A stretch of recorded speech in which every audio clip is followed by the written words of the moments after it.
Good morning students, स्वागत है आपका फिजिक्स बाय सौरभ सिन्हा के इस नए लेक्चर में। आज हम न्यू चैप्टर स्टार्ट करने वाले हैं। उस चैप्टर का नाम है इलेक्ट्रोमैग्नेटिक इंडक्शन। इस चैप्टर में हमारा पहला टॉपिक ये है, देखिए विद्युत चुंबकीय प्रेरण क्या है, इसकी डेफिनेशन हम लोग जानेंगे बाय फैराडे हेनरी एक्सपेरिमेंट। ठीक है, फैराडे और हेनरी के प्रयोग से हम लोग जानेंगे कि उन्होंने कौन सा प्रयोग किया था और उसी प्रयोग में हमको डेफिनेशन मिल जाएगा विद्युत चुंबकीय प्रेरण का। ठीक है, तो आखिर वो एक्सपेरिमेंट क्या था जो उन्होंने किया था, ये हमको जानना है। तो हमने पिछले वाले चैप्टर में पढ़ा था, हमने गतिमान आवेश मूविंग चार्ज एंड मैग्नेट, जिसमें हमने पढ़ा था कि जब किसी आवेश को गति कराई जाए, ठीक है, तब उसके कारण चुंबकीय क्षेत्र उत्पन्न होता है। ठीक है, यानी गतिमान आवेश के कारण चुंबकीय क्षेत्र उत्पन्न होता है। हम यह भी कह सकते हैं कि विद्युत धारा के कारण चुंबकीय क्षेत्र उत्पन्न होता है। क्यों कह सकते हैं? क्योंकि हमने अभी कहा कि गतिमान आवेश के कारण, तो फ्लो ऑफ चार्ज क्या कहलाएगा? करंट कहलाता है। अगर कोई आवेश गति करता है तो आवेश के प्रवाह की दर को क्या कहते हैं? विद्युत धारा कहते हैं हम लोग। ठीक है, तो विद्युत धारा के कारण चुंबकीय क्षेत्र उत्पन्न होता है। तो ये दोनों वैज्ञानिक सोचे, हेनरी और फैराडे ने, कि जब विद्युत धारा के कारण चुंबकीय क्षेत्र उत्पन्न होता है तो क्या चुंबकीय क्षेत्र को गति कराने पे विद्युत धारा उत्पन्न हो सकती है? इसी बात को जानने के लिए उन्होंने एक एक्सपेरिमेंट किया और उन्होंने एक धारा मापी, ठीक है, और एक कुंडली जो कि बार मैग्नेट था, और एक मैग्नेट चुंबक, तीन इक्विपमेंट उन्होंने लिया और एक एक्सपेरिमेंट किया उन्होंने। ठीक है, और उन्होंने इस एक्सपेरिमेंट में देखा कि चुंबक के कारण उस धारा मापी में विक्षेप उत्पन्न नहीं हो रहा है। जब विक्षेप उत्पन्न नहीं हो रहा है, इसका मतलब है कि विद्युत धारा प्रवाहित नहीं हो रही है। उन्हें लगा कि उनका जो एक्सपेरिमेंट है वो ऑलरेडी फेल हो चुका है। तब उन्होंने क्या किया कि गुस्से में वो जो चुंबक लिए थे उस चुंबक को उन्होंने फेंक दिया। ठीक है, और जैसे उस चुंबक को उन्होंने फेंका तो उन्होंने देखा ही है कि उसके बाद उस धारा मापी में विक्षेप दिखाई देने लगा। वो चौंक गया उस समय कि अचानक ये कैसे हो गया। तब फिर उन्हें ध्यान में आया कि जब वो चुंबक को फेंके थे तब क्या हुआ। तो उस चुंबक को फेंकने के बाद हुआ यूं कि कोइंसिडेंटली, संयोग से, वो चुंबक उस कुंडली के अंदर जाके गिरा। ठीक है, जब वो गुस्से में फेंके थे उस चुंबक को तो वो चुंबक जो था उस कुंडली के अंदर जाकर गिरा। तब उस धारा मापी में विक्षेप उत्पन्न हुआ। तब फाइनली उन्हें यह पता चल गया कि आखिर चुंबक को गति कराने पर भी, यानी चुंबकीय क्षेत्र के कारण भी विद्युत धारा उत्पन्न हो सकती है। और उनका जो ये एक्सपेरिमेंट था वो सक्सेसफुल हो गया। ठीक है, और इसी के बाद उन्होंने बहुत से निष्कर्ष भी दिए। इस डेफिनेशन के बाद वो बहुत से निष्कर्ष दिए कि आखिर क्या होता है, क्या करने पे क्या होता है, मीन्स चुंबक को कहाँ रखा जाए, चुंबक को कितना दूर किया जाए, चुंबक को नजदीक लाया जाए, तब क्या होता है। ठीक है, इसको मैं अभी थ्योरी में लिख देता हूँ। ठीक है,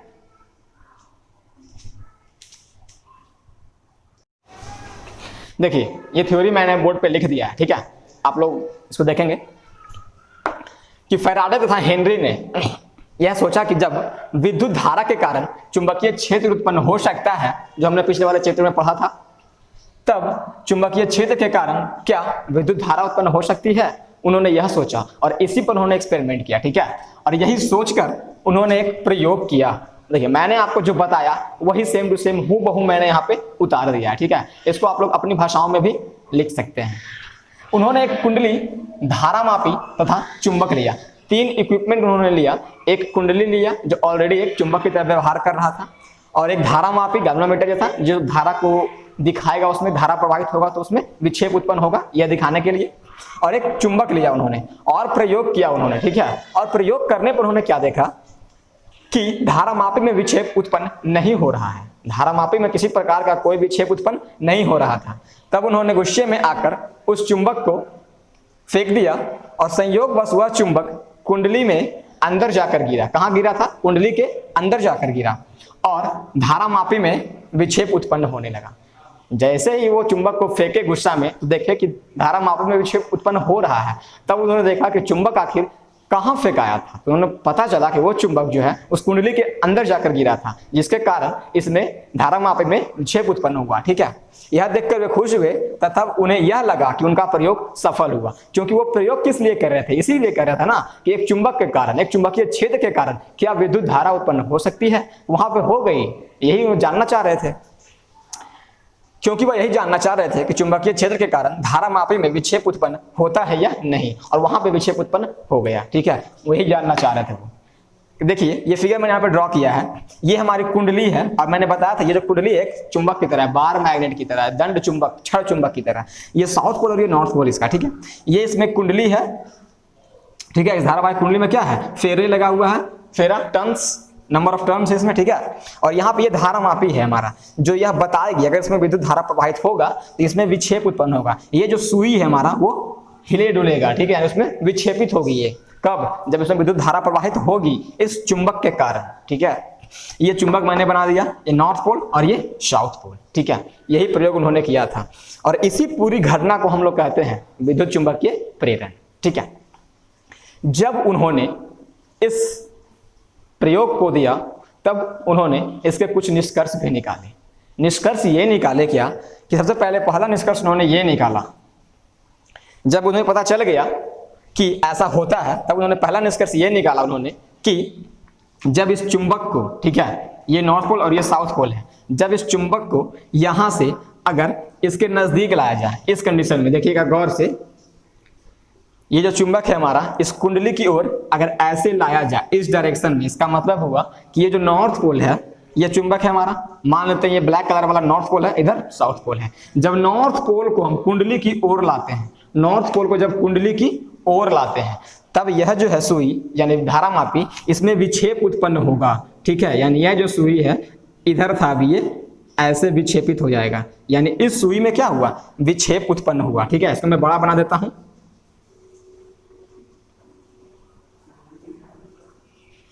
ये जो सुई है इसमें विक्षेप उत्पन्न हुआ कब, पहला निष्कर्ष उन्होंने यह निकाला कि जब इस चुंबक को, ये नॉर्थ पोल है ये साउथ पोल है, जब चुंबक का नॉर्थ पोल को इस कुंडली की ओर लाया जाता है, जब चुंबक के उत्तरी ध्रुव को कुंडली की ओर लाया जाता है तब इस धारा मापी में विक्षेप उत्पन्न होता है, ठीक है।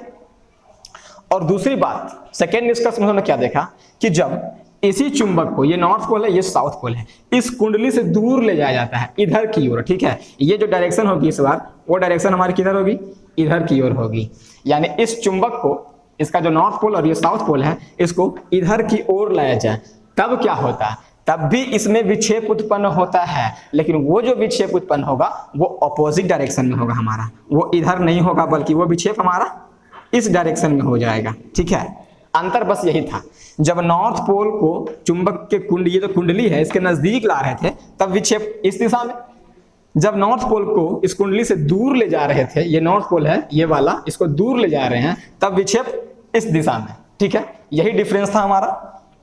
अब होता क्या है, तो पहले वाले केस में हमने बताया था आपको कि जब इस नॉर्थ वाले पोल को, ये हमारा नॉर्थ है ये साउथ है, ठीक है, आपको याद रखना है कि ब्लैक नॉर्थ है, जब नॉर्थ वाले पोल को चुंबक का उत्तरी ध्रुव कुंडली की ओर ला रहे थे हम, ठीक है, चुंबक का उत्तरी ध्रुव कुंडली की ओर ला रहे थे तब इसमें विक्षेप उत्पन्न हुआ इस दिशा में, ठीक है।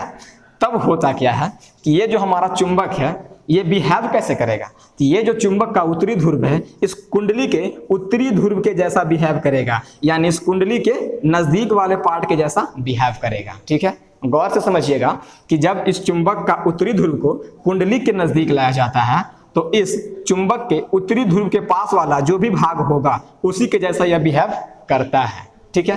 यह तो बहुत इजी चीज था, इसमें कोई कंफ्यूजन नहीं है आपको। नॉर्थ पोल, ये नॉर्थ पोल, जब इसको हम इस डायरेक्शन में लाते हैं यानी नॉर्थ पोल को कुंडली के पास लाते हैं तब इसका उत्तरी ध्रुव जो है इस कुंडली के उत्तरी ध्रुव के जैसा ही व्यवहार करेगा, ठीक है। लेकिन सेकेंड वाले केस में क्या कंफ्यूजन है ये आपको अच्छे से समझना है कि जब इस चुंबक को हम इधर गति करवाएंगे, यानी इसका नॉर्थ पोल जो इधर आ रहा था अब ये नॉर्थ पोल दूर जाएगा, कुंडली से दूर जाएगी, तो दूर जाने के क्रम में ये जो विक्षेप है हमारा, विक्षेप तो होगा किस दिशा में होगा, तो विक्षेप हमारा होगा इसके ऑपोजिट डायरेक्शन में, इट मीन्स इस डायरेक्शन में विक्षेप उत्पन्न होगा, ठीक है। और ये बिहेव कैसे करेगा, व्यवहार कैसे करेगा, तो यह जो व्यवहार करेगा, अब चूंकि इसको हम इससे दूर ले जा रहे हैं तो ये जो बिहेव करेगा तो इसका जो हमारा ये वाला पार्ट है वो इस कुंडली के साउथ पोल के जैसा बिहेव करेगा, ठीक है। यहां पे यही बात आपको समझना है कि जब नजदीक ला रहे थे, ठीक है, जब इस उत्तरी ध्रुव को हम इसके नजदीक ला रहे थे तो चुंबक का उत्तरी ध्रुव कुंडली के उत्तरी ध्रुव के जैसा ही व्यवहार कर रहा था, ठीक है। लेकिन जैसे ही इसके उत्तरी ध्रुव को इस कुंडली से दूर ले जा रहे हैं तब इस चुंबक का उत्तरी ध्रुव इस कुंडली के दक्षिणी ध्रुव के जैसा व्यवहार करेगा, ठीक है। ये दो निष्कर्ष। तीसरा निष्कर्ष क्या था हमारा कि जब इस चुंबक को गति नहीं कराई जाए, यानी कि इसको पहले हम इधर लाएं फिर उधर ले गए। अब तीसरा कंडीशन में ये कहता है कि जब इस चुंबक को गति नहीं कराई जाए, ये कुंडली धारमापी के साथ हमने यहाँ पे रख दिया, इस चुंबक को भी हमने यहाँ पे रख दिया, गति नहीं करवाई जाए, तब क्या होगी? तब यह होगा इसमें कोई विक्षेप उत्पन्न नहीं होगा जो पहले हो रहा था इस एक्सपेरिमेंट में, ठीक है। यानी कि ये पता चलता है कि जब ये गति करेगा तभी इस कुंडली में विद्युत धारा उत्पन्न होगी, अन्यथा नहीं होगी। तो इससे यह भी तात्पर्य निकलता है कि जब तक यह गति करेगा तभी तक इस कुंडली में विद्युत धारा उत्पन्न होती रहेगी। जब यह गति करना बंद कर देगा चुंबक, तब इस कुंडली में भी विद्युत धारा प्रवाहित होना बंद हो जाएगी, ठीक है। फोर्थ नंबर निष्कर्ष हमारा क्या है? तो फोर्थ नंबर निष्कर्ष यह है हमारा कि इस बार चुंबक को गति ना कराई जाए बल्कि कुंडली को ही गति कराई जाए। एक बार तो हमने चुंबक को गति करवा के देख लिया, अब हम कुंडली को गति करवाएंगे। चुंबक हमारा ऐसे ही स्थिर रहेगा और इस बार ये गति करेगा कुंडली हमारा। सेम केस यहां पे अप्लाई होगा, ये स्थिर है इस बार, ठीक है, और गति करेगा कुंडली। तो जब कुंडली अगर इस चुंबक की ओर आता है, देखिए इस डायरेक्शन में, ठीक है, अब ये कुंडली हम मान लिए, ये कुंडली जब इस डायरेक्शन में आता है यानी कुंडली का उत्तरी ध्रुव इस चुंबक के उत्तरी ध्रुव की ओर गति करता है। कहने का मतलब ये हुआ कि कुंडली जब चुंबक के उत्तरी ध्रुव की ओर गति करेगा तब इस चुंबक का उत्तरी ध्रुव इस कुंडली के नजदीक वाले ध्रुव के जैसा व्यवहार करेगा। सेम उसी के जैसा केस है। और इसका फिफ्थ नंबर केस क्या है कि जब इस कुंडली को हम दूर ले जाएंगे इस चुंबक से, यानी इस डायरेक्शन में, ठीक है, अब जो कुंडली हमारा वो ऐसे जाएगा, चुंबक से दूर जाएगा, तब क्या होगा कि इस चुंबक का जो हमारा ये उत्तरी ध्रुव है ये इस कुंडली के दक्षिणी ध्रुव के जैसा व्यवहार करेगा, ठीक है। ये थी हमारी 4 प्रकार की कंक्लूजन। फिफ्थ नंबर कंक्लूजन में क्या है कि अब हम क्या करेंगे, एक बार इसको गति करवा के देख लिए, एक बार इसको गति करवा के देख लिए। फिफ्थ नंबर और लास्ट कंक्लूजन ये है कि दोनों को गति करवाई जाए, अगर ये भी इधर आ रही है और ये भी इधर आ रही है, तब क्या होगा, तब भी इसमें विक्षेप उत्पन्न होगा, लेकिन वो इस डायरेक्शन में होगा, ठीक है। अगर ये इधर जा रही है और ये इधर जा रही है, ठीक है, सॉरी, यानी कि ये अगर इधर गति कर रही है और ये इधर गति कर रही है, दोनों ये इस डायरेक्शन में कर रही है और ये भी इसी डायरेक्शन में कर रही है, तब क्या होगा, सेम केस, इसका उत्तरी ध्रुव इसके उत्तरी ध्रुव के जैसा बिहेव करेगा, ठीक है। सेकेंड नंबर, अब जो ये है कुंडली इस डायरेक्शन में गति करेगी और चुंबक भी हमारा इस डायरेक्शन में गति करेगा, दोनों गति कर रहे हैं इस डायरेक्शन में, तो ये जो विक्षेप है अब इधर से बदले कहाँ हो जाएगा, इधर विक्षेप हो जाएगा उत्पन्न, ठीक है। बस यही आपको समझना था। यही 5-6 प्रकार के निष्कर्ष वहां पे उत्पन्न हुए थे जो उन्होंने इस प्रयोग के दौरान दिया था निष्कर्ष कि आखिर क्या क्या निष्कर्ष निकलते हैं हमारे, ठीक है। तो अभी मैं वो निष्कर्ष आपको बोर्ड पर लिख दूंगा और वो आप इसको नोट कीजिएगा, ठीक है। तब तक आप इसका स्क्रीनशॉट ले सकते हैं, आराम से इसका स्क्रीनशॉट आप लोग लीजिए।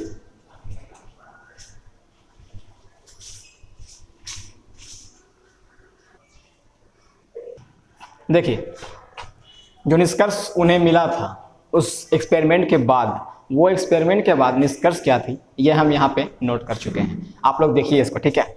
नंबर फर्स्ट में कहता है कि जब कुंडली के पास चुंबक का उत्तरी ध्रुव लाया जाता है, ये कुंडली है, ठीक है, इसके पास हम ये जो चुंबक है हमारा इसका उत्तरी ध्रुव, ठीक है, इसके पास लाएंगे, यानी ये गति करेगा इस डायरेक्शन में, ठीक है, तब धारामापी में विक्षेप उत्पन्न होता है। ये जो धारामापी है इसमें अभी ये जो सुई है यहाँ पे थी, कोई विक्षेप इसमें नहीं था, लेकिन जैसे ही इसका उत्तरी ध्रुव हम कहाँ लेके गए, कुंडली के पास लेके गए, तब धारामापी में हमारा विक्षेप उत्पन्न हुआ, ठीक है।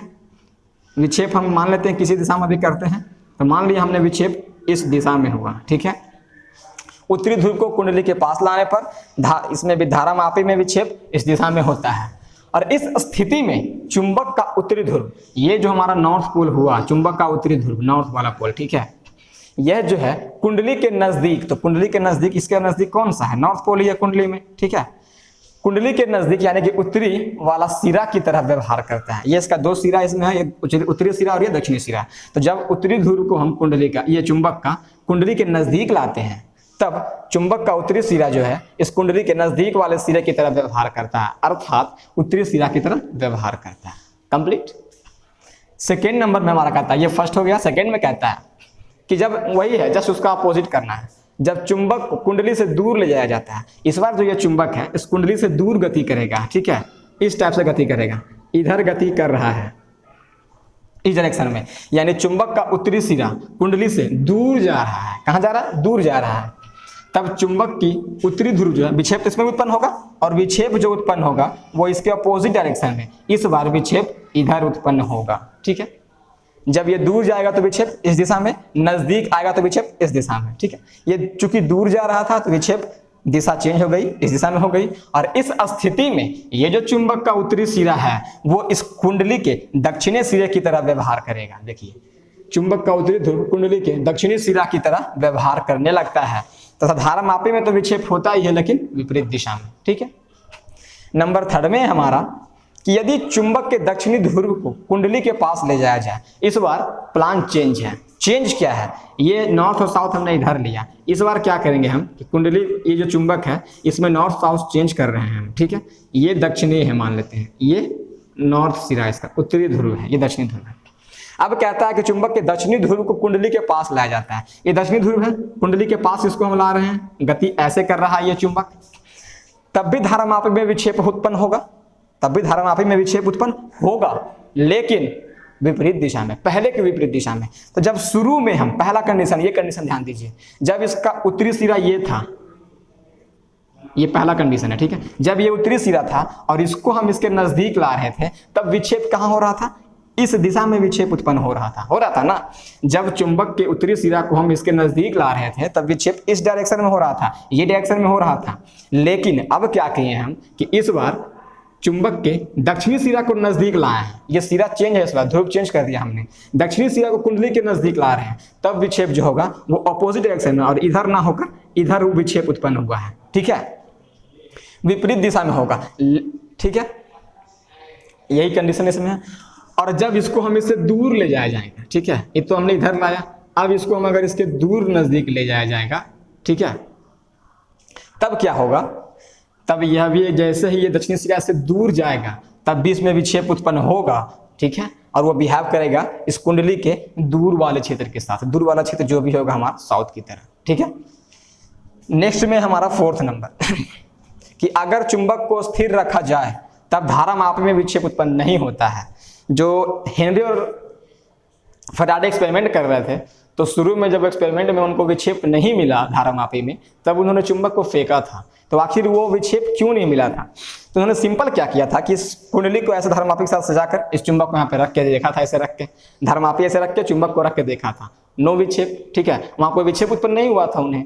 तो वही चीज यहाँ पे कहा गया है कि जब तक चुंबक अस्थिर रहेगा तब इस धारामापी में कोई विक्षेप उत्पन्न नहीं होगा। जैसे उस वाले टॉपिक में हमने पढ़ा था कि जब तक आवेश अस्थिर है तब तक वो चुंबकीय क्षेत्र नहीं बनाएगा, सिर्फ विद्युत क्षेत्र बनाएगा। और जब आवेश गति करने लगता है, आवेश गति करना मतलब विद्युत धारा प्रवाहित होना, तब वो क्या होगा?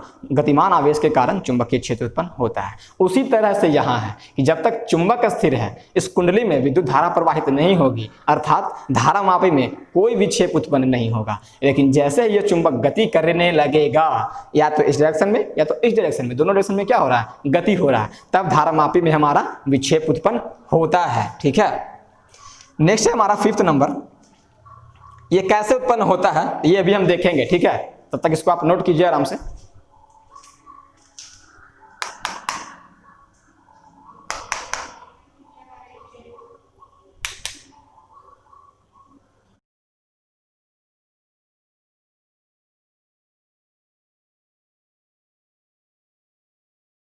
हेनरी ने गुस्से में जब चुंबक को फेंका था तो वो चुंबक कहाँ गिरा था जाकर? कोइंसिडेंटली वो कुंडली के अंदर जाकर गिरा था, जिसके कारण धारामापी में विक्षेप उत्पन्न हुआ। अभी मैंने जो फिगर आपको दिखाया वो फिगर में क्या था कि चुंबक जैसे ही इस कुंडली, मान लेते हैं हम एक कुंडली अगर है, तो इस कुंडली में जैसे ये प्रवेश करता है, प्रवेश करते के साथ ही उसमें क्या होता है? धारामापी में हमारा विक्षेप उत्पन्न होता है, और ये बाहर रहता है तो इसमें कोई विक्षेप उत्पन्न नहीं होता है। आपने समझा?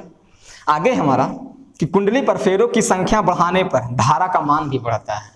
ये बहुत इंपॉर्टेंट है कि जितना धारा, ये कुंडली के फेरों की संख्या हम बढ़ाएंगे कुंडली में, उतना ही ज़्यादा विद्युत धारा हमको प्राप्त होगा, और जितना कम कुंडली में ये फेरे की संख्या रहेगी उतनी ही कम हमें विद्युत धारा प्राप्त होगी। और ये जो हमारा लास्ट कि कहता है जो मैंने बताया था कि दोनों गति करे तब क्या होगा, ये भी गति करे कुंडली भी और हमारा चुंबक भी गति करे तब क्या होगा। तो यहाँ पे है कि कुंडली तथा चुंबक दोनों को गति करवाने पर भी धारा प्रवाहित होती है, यानी कि जो दोनों को गति करवाएंगे तब भी विद्युत धारा प्रवाहित होगी और धारा मापी में विक्षेप उत्पन्न होता है। यहाँ नोट पॉइंट ये है आपको, नोट पॉइंट में ये आपको देखना है कि जब कुंडली तथा चुंबक के बीच सापेक्षिक गति होती है, यानी दोनों में से कोई भी गति करे, या तो ये या फिर ये, यानी या कुंडली या चुंबक या फिर दोनों गतिशील हो, तभी क्या होता है, कुंडली में प्रेरित विद्युत वाहक बल उत्पन्न होता है, एक इंड्यूस्ड ईएमएफ उत्पन्न होता है और वही विद्युत वाहक बल के कारण उस कुंडली में विद्युत धारा प्रवाहित होती है। ठीक है, और यही पूरी घटना जो है हमारी वो विद्युत चुंबकीय पीड़न कहलाती है। इस वीडियो को आप लोग अच्छे से देखिएगा और अगर कोई प्रॉब्लम होता है तो नीचे हमारे कमेंट सेक्शन में आके कमेंट कर दीजिएगा। ठीक है, और तब तक के लिए मैं इस वीडियो को आप लोग देख ही लीजिएगा और उसके बाद क्या है कि ये जो नेक्स्ट वीडियो है हमारा वो मैं आपको नेक्स्ट वीडियो में हम आगे का टॉपिक को स्टडी करेंगे। तब तक के लिए बाय बाय, टेक केयर।